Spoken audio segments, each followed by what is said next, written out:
Today is Friday, November 16th, and I am so excited that you are all here to meet Eleanora Amendolara, who's my teacher, who I think you've all heard about in various points when I have waved the chumpies in front of the screen and held them for you, and we started to talk about them. I have been studying with Eleanor for, like 11 years, and Eleanor's had the Sacred Center down in Warwick, New York, which is about an hour north of the city, for way longer than that. And today with Eleanor, we're going to be talking about the stones themselves, a little bit about her healing work and what it is, because I know a lot of you are just fascinated by it in general. And we're going to be talking a bit about this kind of work of integration, because so much that you've all seen me struggle through how I talk about this as part of my professional work and how I'm integrating into how to integrate in my creative life, my spiritual life, the work I do for everybody, the practical and the magical. So much of it is aided by the stones themselves, and it's all just part of that mix. So I see that as being part of the conversation. We'll talk a bit. Eleanor's going to lead us in a meditation towards the end of the call. And I'm just so thrilled you all are here, because this is a really special call for me to be having and leading. And Colleen is here. Welcome. And yay. So Eleanor, thank you so much for being here. Thank you, Marisa. I was really looking forward to this, because just tapping into your group through Facebook and last night, it's got like a certain flavor to it. It's like very joyful, very open, very feminine, very pointed. And I was trying to get a feel for the group. And, if you have any questions, just ask, because I'm so used to being with clients that, if you have a question and then I answer it, usually we create this bridge between you and me very easily. And I don't know, the Chumpies have taken a life of their own. When I first started going to Peru in 1995, I felt an immediate, teary connection with it. And I, really followed that. And it touched my heart in a way that was very different. I've traveled a lot. I've been to India, Afghanistan, Iran, Russia, whatever, South America, other places. But this really did something else. It tapped into me in a different way. And so I felt as though it wasn't just an emotional connection. Like when I went to India, it was a very emotional, heartfelt connection as well. But it was something else about it. And turns out Cusco, which is the center of the Andean Empire, and now is the center of, it's actually a place now, Cusco in the Sacred Valley, where everyone who's on a healing path and an awakening path and a 2000 and where are we up to 18, what else can we do reality that they're living is flocking to the Sacred Valley in Cusco. There's something there that's palpable. And one of the things that's very clear and grounded about it is that it's a very mathematical place. Cusco in Quechua means center. Cusco is like your center. It's the sacred center that's surrounded by 12 master mountains, which they call apus, which are protectors. They're protectors because they're kind of like archetypes. They're beings that each one of them hold the center in place, and then those mountains are connected to the stars. And so then the mountains are connected to the center through actual ley lines. Along the ley lines are wakas, or temples, and then the neighborhoods and the people live within. So like when you're there, it's like a pulsating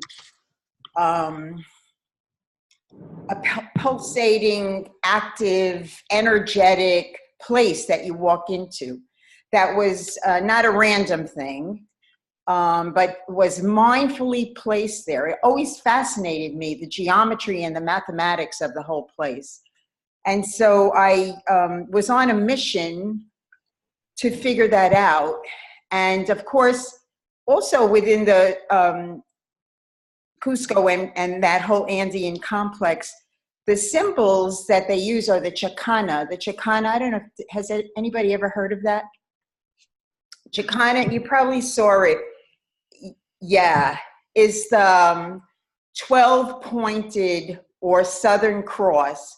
Like you see it in the sky down there. There are 12 stars that are lined up as a cross. And the symbology of that is that if you can hold all 12, you go through the portal, and the portal takes you to the cosmos.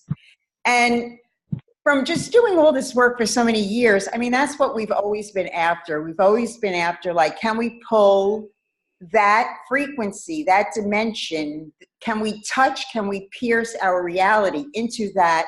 And just like a needle, pull it through, pull it through, pull it through, so that there's something in us that knows that it exists on every level, and we're aware of it somehow. And through that, we create a whole other model for our life. So does that make sense? I'm seeing nodding. Huh? Yes. Definitely. Well, and guys, so when you and I talk about straight lines and spirals so much, are you hearing where I get the straight line part and the spirals too? Like, it comes so much from what I've learned from Eleanora, both in terms of, as she talks about Cusco and these ley lines and these connections, and I see the words start to fail me, but this is where I get it. This is where I've learned so much of these pieces, is because it's the both. It's the spirals of our lives and these straight lines that support us. Right, and it's interesting so I've been taking people there for a long time, and whenever I take people there, they're always, they've got all their things ready. They're this, they're that, their warm socks, their glasses, their rain hats, and all this. And it's really interesting because when they get there, they're in the rhythm. They're just in the rhythm. They don't quite know it, but we're so used to thinking about what we need and what we should have that their mind like flips. There's no way. The people there they don't have like I need to do this and then we do that.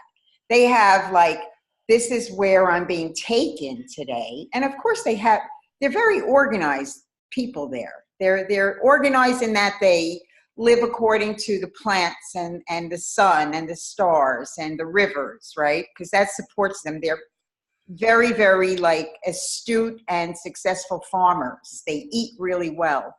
So you go there, and then people like day 2, day 3, people forget what day it is, and they can't find anything, and they're packing and repacking.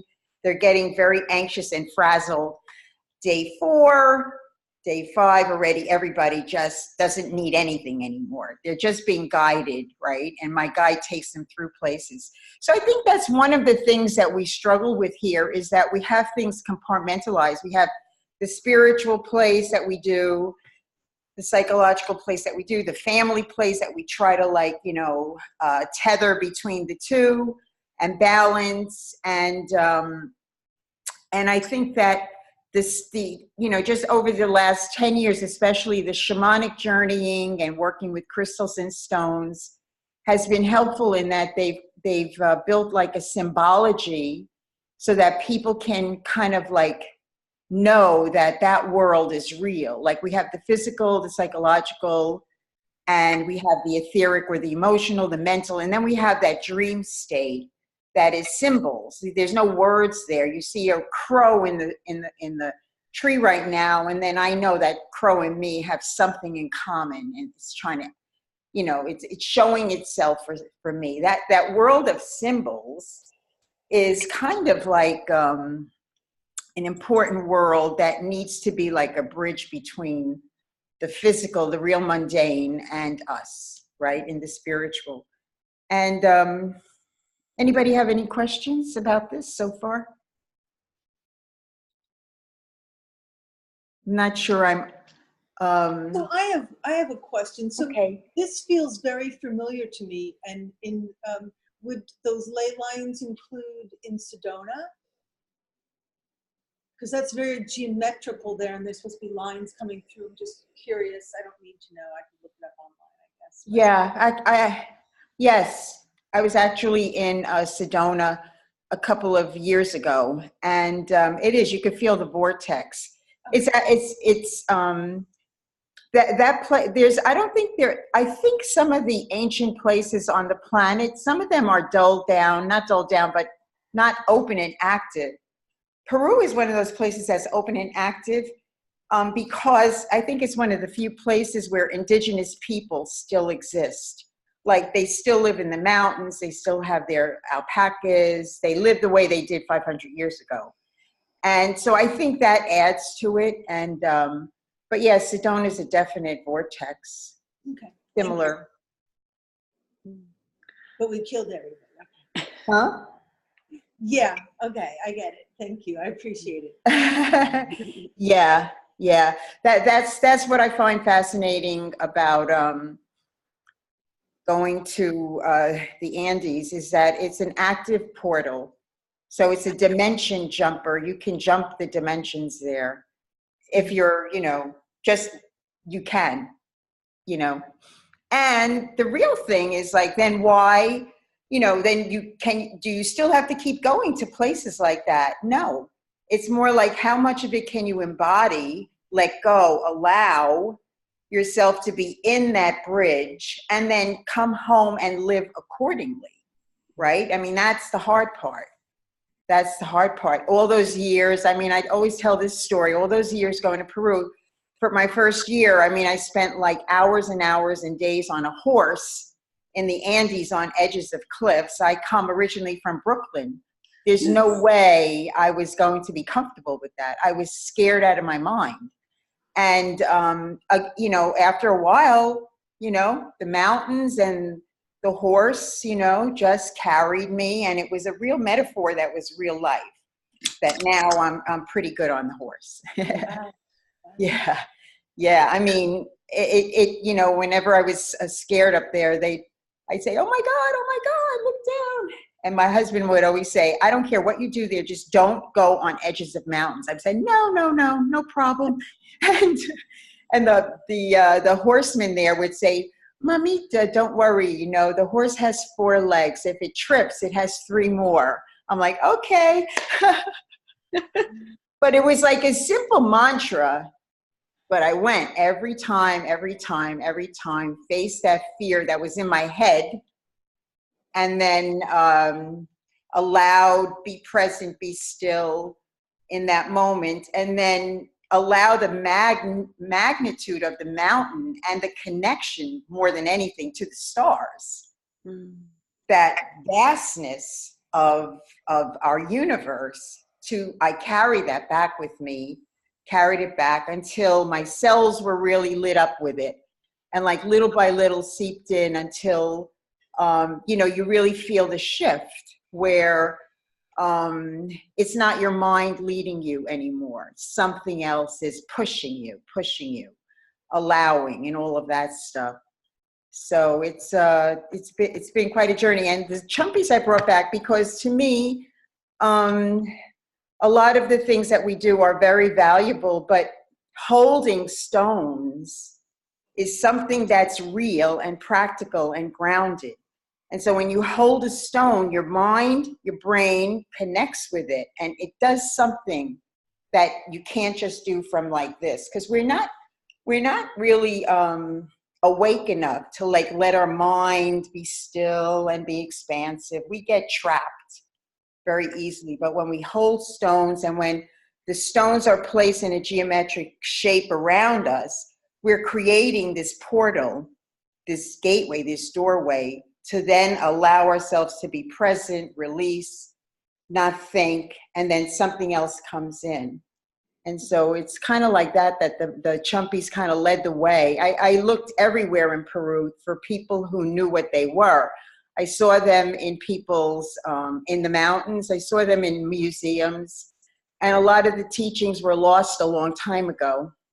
And so I just inherited the pathway through just,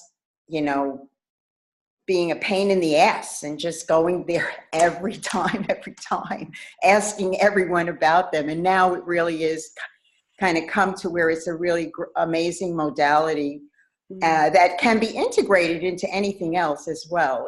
That's the other thing that I've come to too. It's like we always like to follow somebody's model, and I think it's part of it is like having models that that help us be more of us, not more of somebody else. And we don't need to like do what everybody else does, or we don't need to do what the Indian people do because they're Indian, we're not. If we want to, we can. If we choose to, we can, to aid us in becoming the most of who we are. And like, I know this is a writing group, and you know, writers are amazing people because they're storytellers. And I really want to cry when I talk about this because the storytellers have died. You know, the indigenous people passed down the infinite universe, the stories, the dream time through their stories. And we don't really have that in our culture anymore.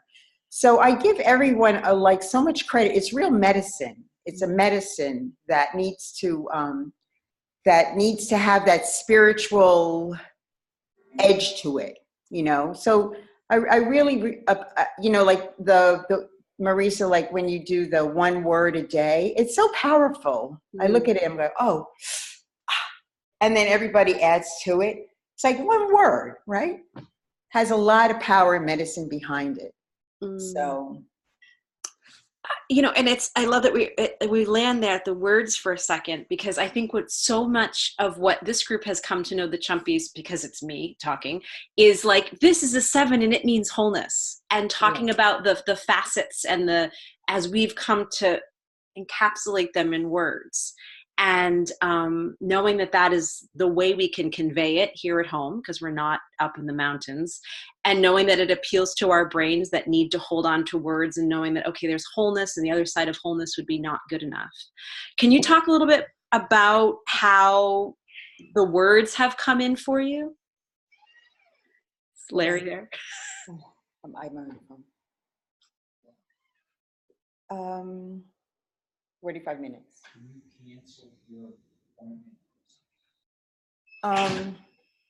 He was just saying it's going to take, I had a client at 3, but it's going to take a lot longer. Oh, to get your driver going? I'm sorry, say that again. So thinking about the, you know, I love that we have this kind of the big picture where the Chumpies were born sort of perspective, which I can't give because I haven't been there yet. And so so much of my Chumpi carrying is about carrying the words and thinking about how we play with the different meanings of the Chumpies and use those. So I'd love to just talk a little bit about, you mentioned like the symbolic meanings and how that's where so much of our dream work is. And that's, I think, what we're so often trying to translate with the English language that we have. And therein lies the magic, and therein lies a lot of the pain and struggle as well. Right. Like, so now you were just talking, so I just pulled one out, like based on what you're saying, and the number of Chumpies, the number of points is 12. So 12, like there are 12 facets of human consciousness, 12 parts of the DNA. Each one we've given sort of like a name that encompasses like an energetic force. You know, like consciousness also, like it's such a huge word that we keep batting back and forth, but consciousness has to be divided into 12 different parts for us to really understand the facets, the many facets that we are. So the 12 is, the word for 12 is creation, or the energetic symbol of 12 is creation. And creation is the place where chaos resides, right? Because in order for things to be created, there has to be a spark. You know, you could lay all your wood down, you know, in your fireplace and like have them all pointed upwards and all that, but you put that match in, that's creation, right? And so if that comes up, there's a way that you can just hold the 12 and just, without thinking, knowing what it symbolizes, hold it in your hand. And then we, in the beginning of workshops, we always work with like the shadow or the neg. I think you were, that was your last, something I saw on Facebook, right? Oh, I was just writing that thank you note to your shadow was, what Yeah. I just put out yesterday. Yeah. Right. So Yeah. then you hold a shadow part, like like a stone, like a plain stone. And then you hold them together. And what that does is it actually starts to utilize the non-dualistic ways that we have the potential to be non-dualistic. And by that, I mean, we don't have to just choose this or that. We could hold both of them together and then see how they then sort of collapse into one another and then create a third choice. And so that's like very profound because see in Peru, and I'm sure there are other places where everybody's sort of like in tune with Mother Nature, there is no this or that. It rains, it's not the end of the world. That just means we take cover. That means we get to play with our kids. We make a fire. It is not like it's a terrible thing. And so we have this dualistic way that we think. And I think that's part of a lot of our issues is that we're always choosing the better thing too. We never choose the shadow, but what if our mind just constantly talks about it all the time, right? When we sit and be quiet, what happens? The mind makes us worry. Like, did you do that? Did you do that? Remember that? Remember. It never just says, oh, we're at one, we're at peace, we're awake human beings. No, it tells us what we didn't do, what we didn't do. So it's a way to start really practicing using the left side of the brain with the right side of the brain. And is that what writing is all about as well? That constant level of integration, right? Of how do you pull in these different pieces of information and kind of channel it through into one word at a time. Yeah. And you're always in the sense that we're always at war, for lack of a better word, with our inner critic that says, oh, don't do this, that you stink, you don't have time, you should be doing something else. Like, I think that there's so many duality traps that catch us from doing our creative work, from just giving ourselves the time to just saying, I'll tell this story that matters rather than that story that I should tell. There's a lot of ways I think we get stuck there. Over the years too, I've worked with a couple of writers. Some of them have books written, and one of the things that I helped them with was having them sit in a portal. Like, we would choose stones and like choose the geometric form that they would sit in while they were writing, so that they could somehow get beyond their mind, because that's the critic, right? The critic is the mental part. And like somehow they would be given that opportunity to just let it ride through them, let it channel through them. It's a channeling of something greater than your conditioning into yourself and expressing it through art or the written word. And I think that's what the Chumpies and this kind of work creates, is an actual doorway that has form that you can sit in, that then you begin to trust and know that it exists. Yeah. And it's like sitting in a temple. Yeah. Any of you have any questions back there? I have about 100. Hi, I love your painting in the back there. Oh, thank you.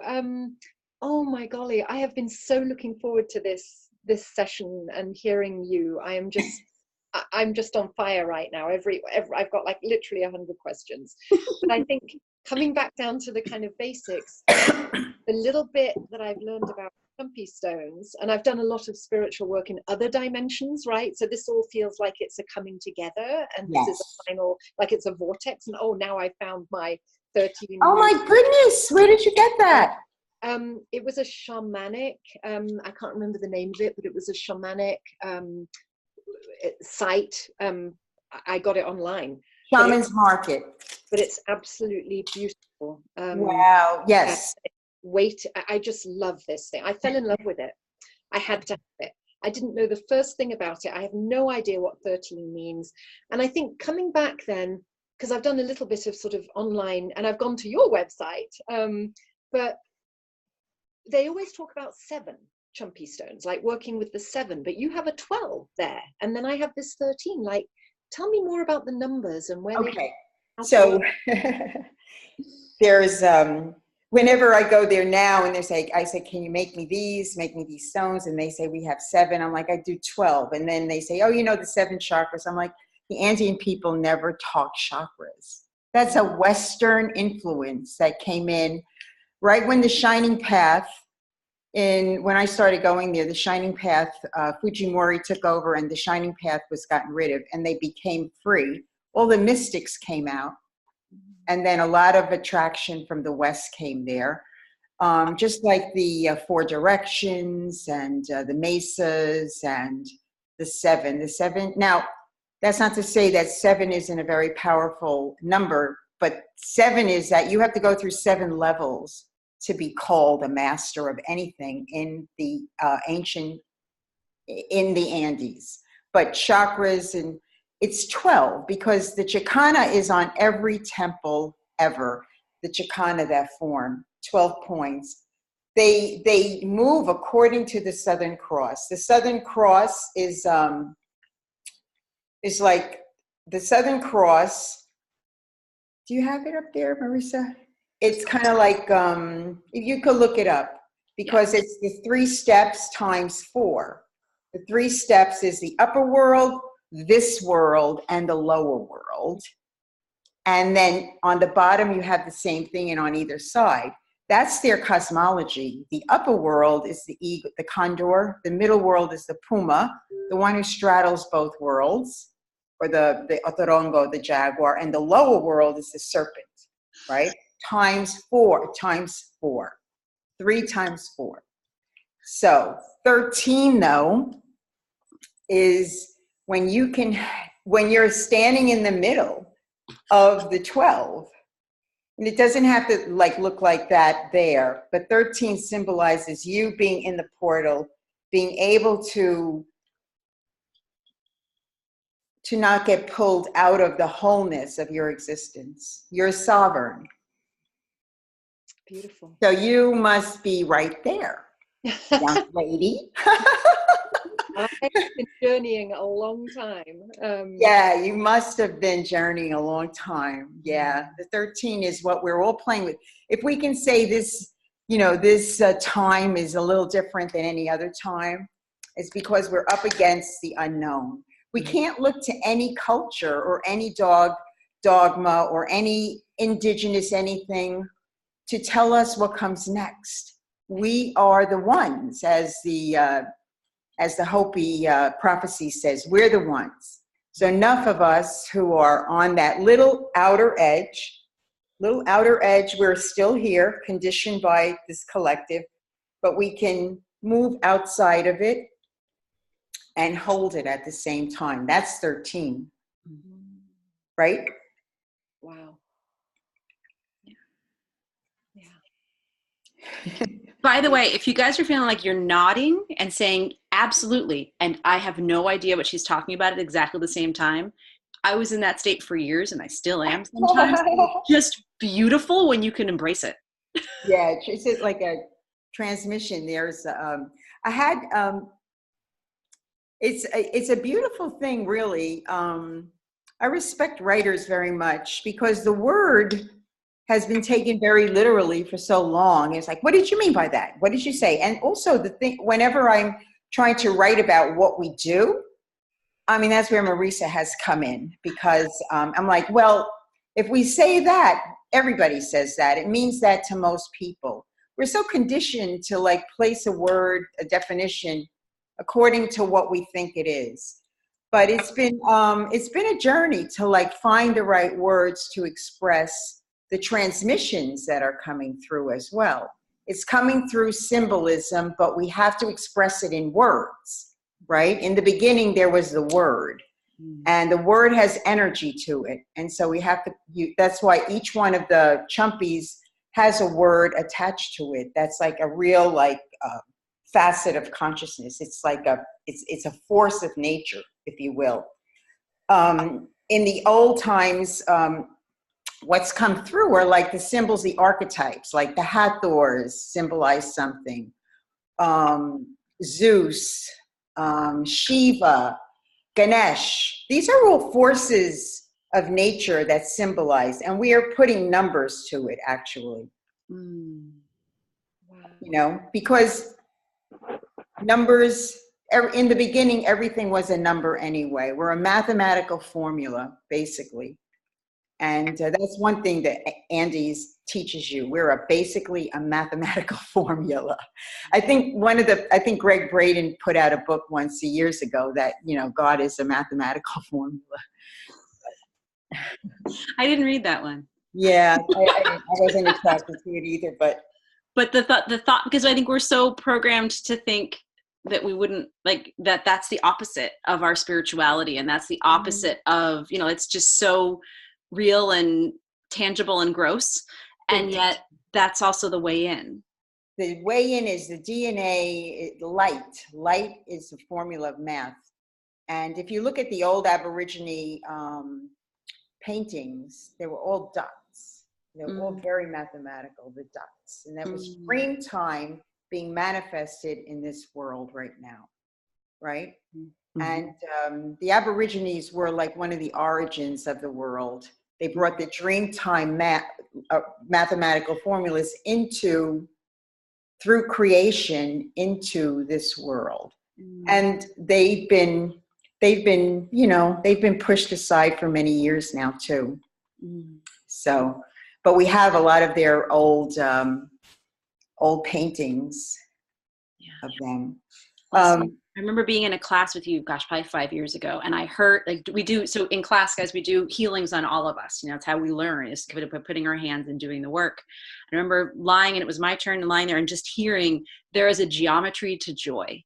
Yeah. And when that came through, it was just one of those, like, I'm going to spend the rest of my life trying to figure this out, but okay, I'll take your word for it. There's a geometry to joy. And this is where straight lines started making sense to me, that I needed them on top of all the, like, you know, it should just be free and floaty. Oh, wait, there's a whole other piece to this. Yeah. We still have to eat. Yes. And the 3D world, yeah, is a bit hard for sure. One of the things is with the work that we're doing is trying to get to be comfortable with what we don't know that we don't know. So the gift of kinesiology, having been a kinesiologist for 20 years, is being able to ask the body questions and ask the stars questions, ask the mountains questions. And so everything has filled itself in because of that.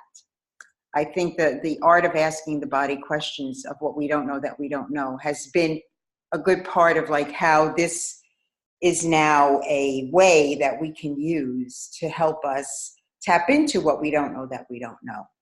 So just in case everyone doesn't know, kinesiology is like muscle testing. So whether you go to a practitioner and they test your arm, or like if I do this, I'm testing for the energy of a group, say, that's kind of the most basic level of it. And so we also talk about doing like dowsing with a pendulum, and that sort of thing can offer you that yes or no answer in a similar way. Yeah, I mean, I've been trained according to health kinesiology from the early 90s, and there's a real, like, system to it, and it's really about the art of asking the body's intelligence questions. And the body's intelligence, what's in the DNA, is connected to the stars, and so you're actually asking a very infinite place a question of a yes and a no, a literal yes and a no. Taking it to a real simple level, kinesiology allows you to check your intuition by saying, you know, you have your intuition, and that's the right side of the brain, and your left side is logic. So you say, like, oh, I'm getting that I don't know, I was a turkey in a past life or something like that. Am I on the right track? The body says, no, try again. It's a way of really using both sides of the brains too, because that really is what we're up against. Trying to collapse, that's like quantum physics too, collapsing two opposing forces together, making them attract to a place where somebody gives in, they collapse, and create a third solution, which, you know, you can apply to everything that we do in our life. And so you have the intuits and the people who are very good at that, but then you have the people who are logical and the integrative medicine people, and the bridge between the two, I think, is very, very important. Yeah. Does anyone have any more questions of the specific or of the expansive? I can't think of any questions, but like Kristen is saying, it just, this feels like such a coming home kind of a space where that integrates so many different aspects of what, like a lot of stuff that's been coming up in my life, and just as moving into wholeness, and I love numbers, and I'm an artist, and so kind of thinking of this sacred space between these. And I love the movements that you do, this, okay, I need you to do it again because I'm going backwards, but that movement itself just feels lovely. And I don't know, I feel like I need a set, and I'm glad that Kristen too asked about the 7s and the 12s, because I have gone out to that site and I want a set of Chumpies, and I saw the 7s over and over, and I was like, but it felt like there was something missing. So I just thought that was like, okay. You know, I would say just from seeing a lot of people over the years, you know, when I'm tapping into, say, the different levels, like, you know, you could tap into 1, we'll say tapping into 7 feels different than 6 and 5 and 4 than 3 than 2. When you tap into 1, you could always tell if a person's not in their body, because they're sort of like just a little, you know, they have one foot out the door. They're not totally clicked in. And then you could, those are all of us at various times in our life where we have a desire to become whole, but we don't know how to get there. So we eat or smoke or do whatever. We work hard. And so just embodying the levels like helps in a lot of different ways. I say that too because then when I was practicing on people with 8, because the number 8 is when the shaman's journey is always like you can embody the shaman's death and really know that death is not the end, then you start living, right? Because 8 is like that. And whenever I would tap into 8 in people, this was, I think, in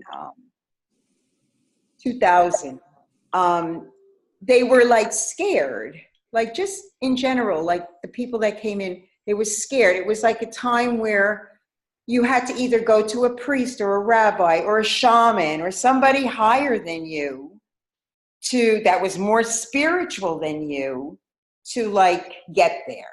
So just doing this work, just now, I think we're past that where we embody our own gifts and our own awakening and our own connections. We use people. Now the teacher-student relationship hopefully is very different mostly, because it used to be where the teacher was here, the guru was here. And it was like that when I started going to Peru too. The shamans were like this. If they rattled louder, you know, it meant something. Now, and there was gurus, and there was a lot of problems with that because you were always looking up to somebody, and you were never really shining and becoming your own guru. Now, as I'm talking to you as a group, I see that nobody here is like in that space. So we're evolving little by little, drop by drop. And like now the teacher and the student are more horizontal, right? There's more guidance rather than like, I'm the teacher, bow down. Although that might be nice at some point. It has its downside. But So yeah, I think integration is really the key now, and it's happening organically anyway.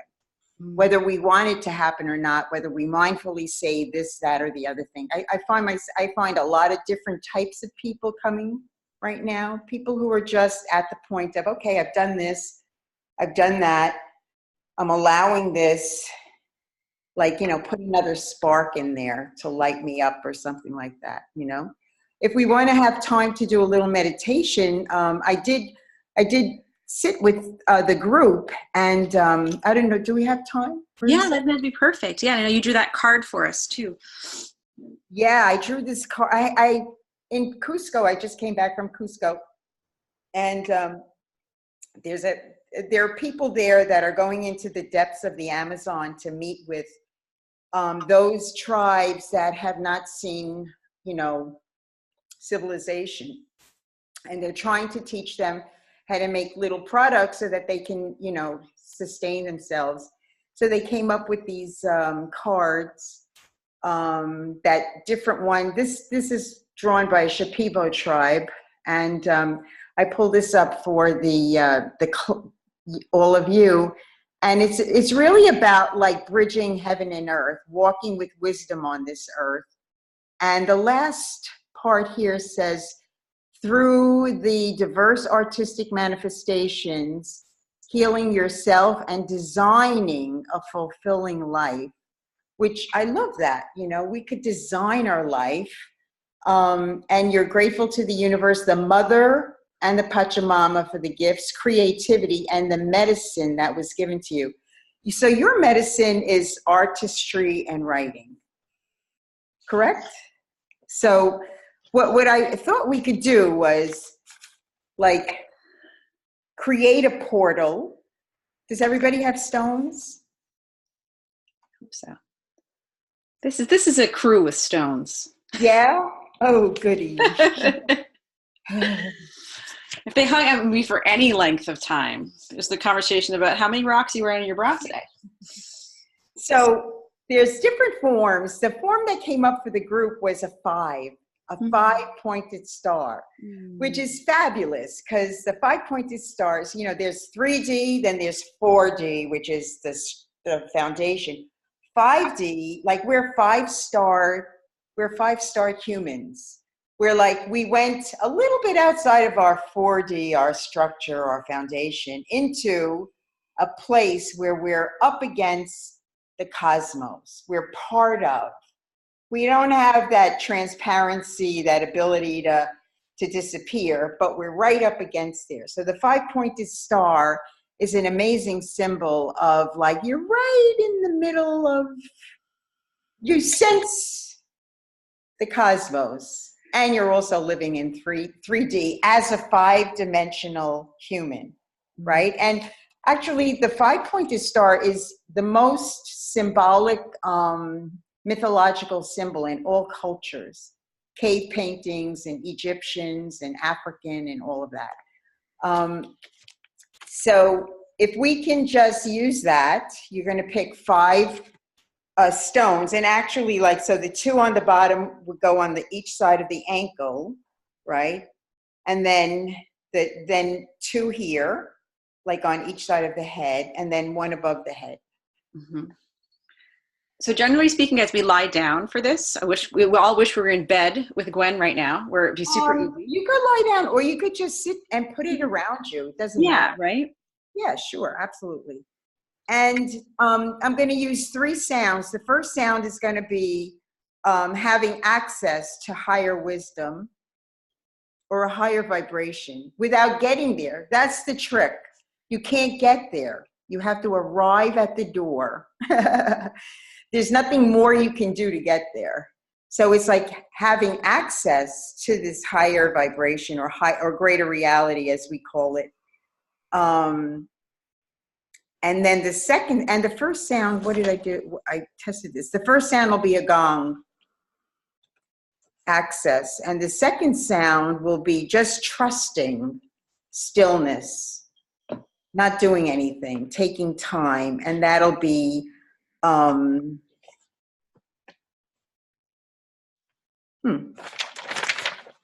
That'll be bowls. And then the third will be like bringing it through, like a needle, like bringing something through the eye. And that's your creative action. The words. If a symbol comes to you, great, or a feeling or something like that, that'll be good. And I think that's going to be, I'm not sure, a whistle or a rattle or another sound. We'll see. Okay? Does anybody have questions about that?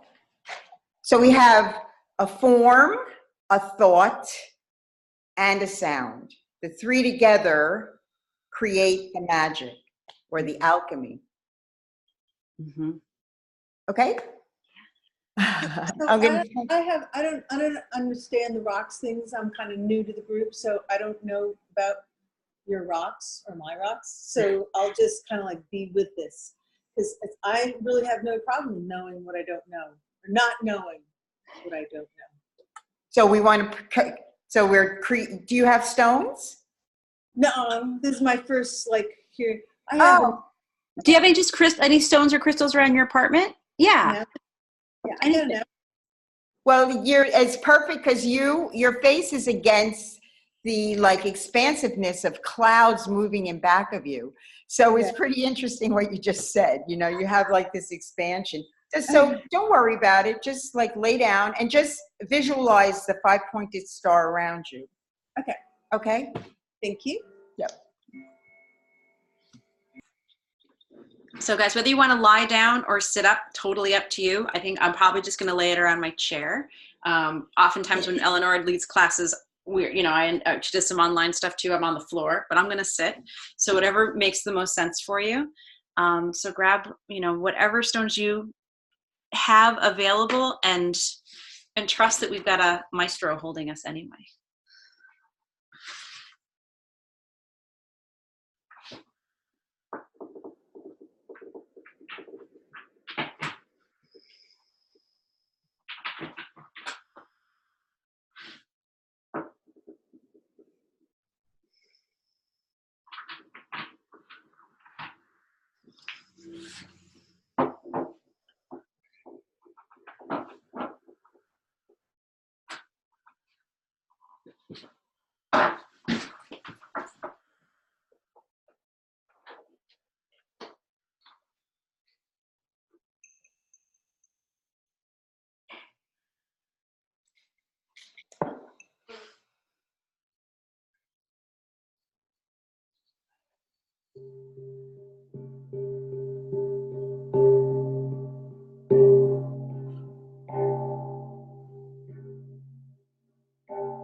You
can open your eyes whenever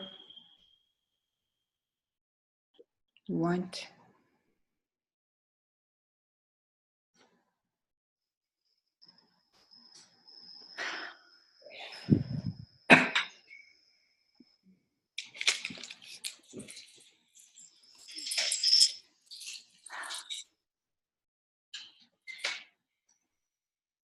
Thank you. Yeah. Wonderful, wonderful, wonderful, heartfelt, delicious group. Thank you a lot for having me here. Does anybody want to share anything that came through? Any reflections? You know how you love I put you guys on the spot in the last few minutes. Just what we do around here. A word? A word. Oh, a word. Yeah. See, this is why this one's my teacher. Dawn, what's your word? Clarity. Mm. Thank you. Kristen, you're on mute. There, go. What's your word, Kristen? Oh, that's so funny.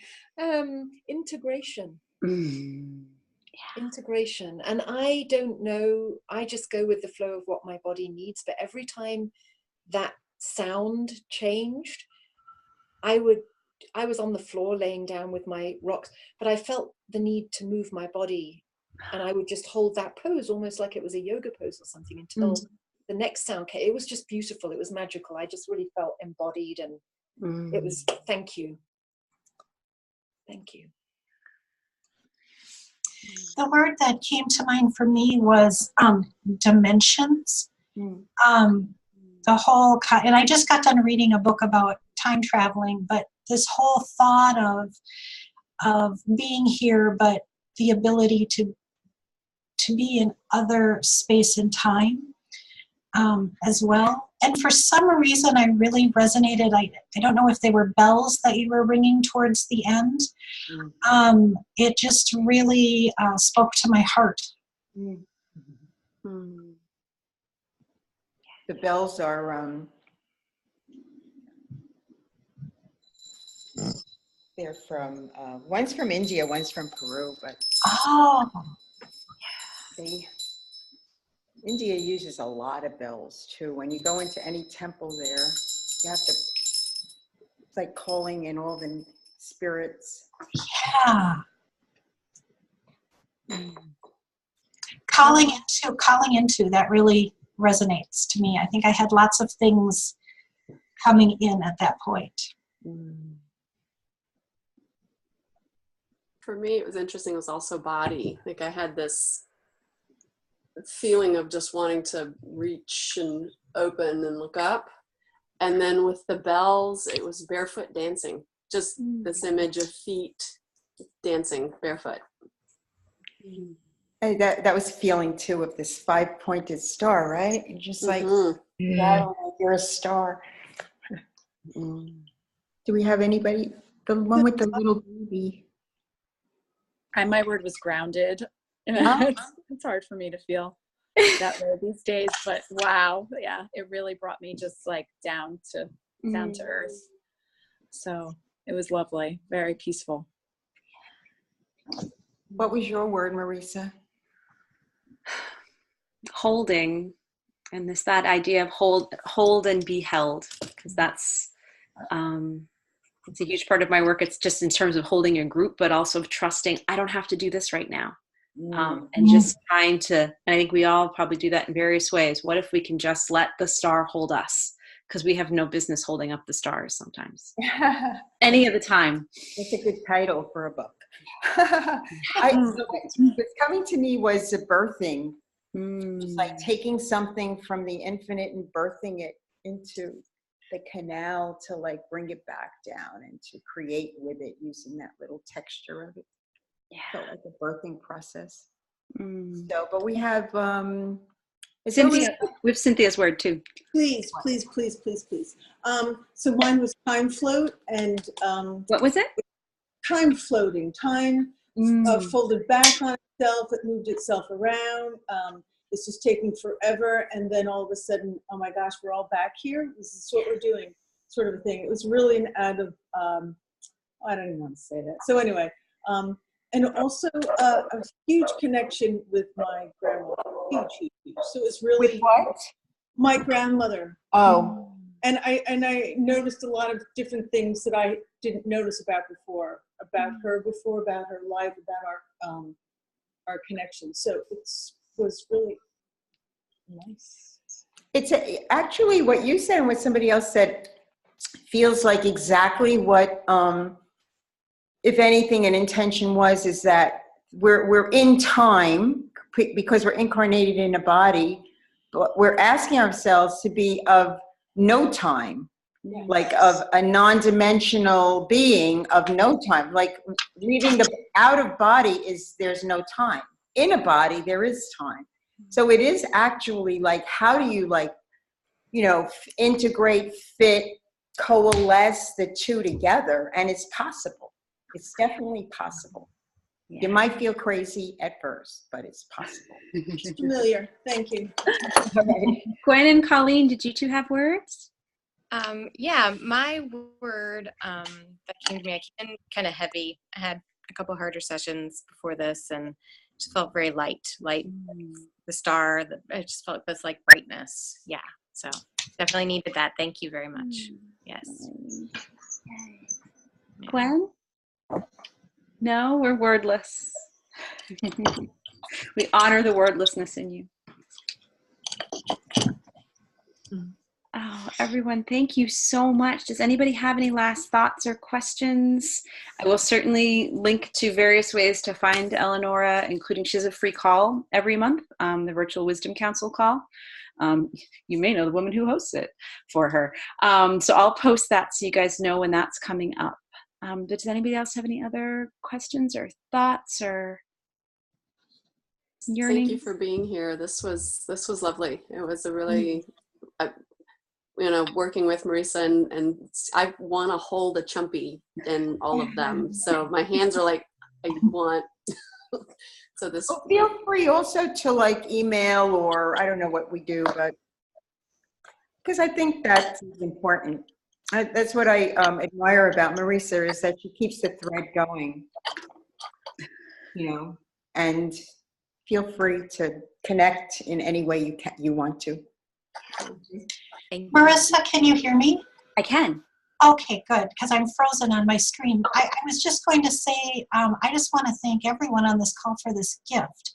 I feel like I've just been given a precious gift that I'm just going to sit and hold for a while. So there's something unique, which you always call us unicorns, but about the collective that is us. So thank you. Oh, thank you. Thank you so much just for reflecting that back to all of us, Michelle. It means so much. Oh, and each one of you means so much to me. And I am just honored to have had Eleanora here to share her with you and you with her. This merging of my two worlds, I'm going to go and have a good cry when this is done. This is really, really special. So, oh, yeah. Thank you all so much. And we'll continue to weave the threads and get everybody in touch as we'd love to be. So, mwah. Thank you all. Thank you. See you next week, everybody. Oh, by the way, quick unicorn announcement. Please see post I put up in the group. I think we might be able to pull off our Wednesday, Monday thing starting in December. If everybody's on board, because I never know when the meetings are. If you haven't planned around them, I think we can make the Wednesday thing line up. So if that's a horrible idea, let me know. But if you guys are on it, we're going to do Wednesdays and a couple Mondays. And we'll start the 2019 dream a little early, because now Wednesdays are for writing.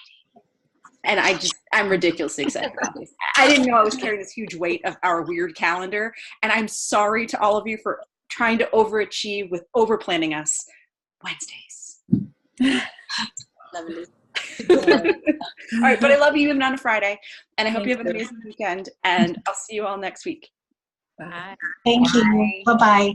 Thank you, Eleanora.